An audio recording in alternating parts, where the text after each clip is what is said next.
Hi friends. In what sense has Jesus narrowed you?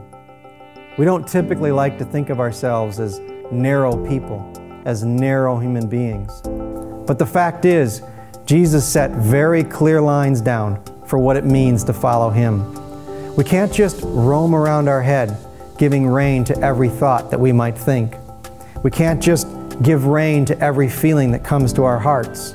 And we can't just express ourselves or do anything we please if we're going to follow Jesus on the path that He's traveling to the Father.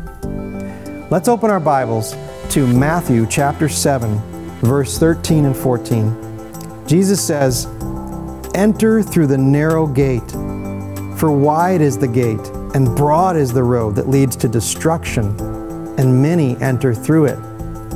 But small is the gate, and narrow is the road that leads to life, and only a few find it." In some ways, our brothers and sisters overseas have an advantage over us. When someone who's following Hinduism, or Islam, or Buddhism comes to faith in Jesus Christ, they understand that they're going to have to leave old ways of life behind.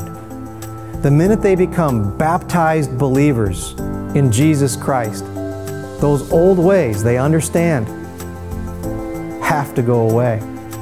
In fact, in many cases, persecution will force these people to make a decision to leave behind the old ways, old communities, old friends, whether they want to or not. It's a little different here for us. For most of us, the false religion, if you think about it, that we have to leave behind is worldliness.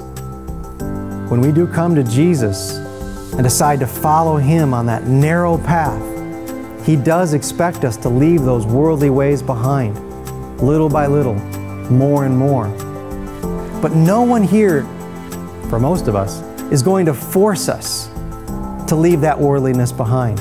No one here is going to force the decision on us that once we come to Jesus Christ, that worldliness must go away.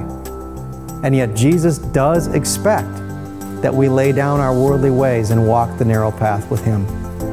So, how has Jesus narrowed you? In what ways has walking the narrow path with Jesus taught you strength and joy, taught you to really live, showed you that what we do leave behind is what Paul called rubbish, and truly was nothing to cling to? How has walking the narrow path with Jesus helped you become what you were created to be?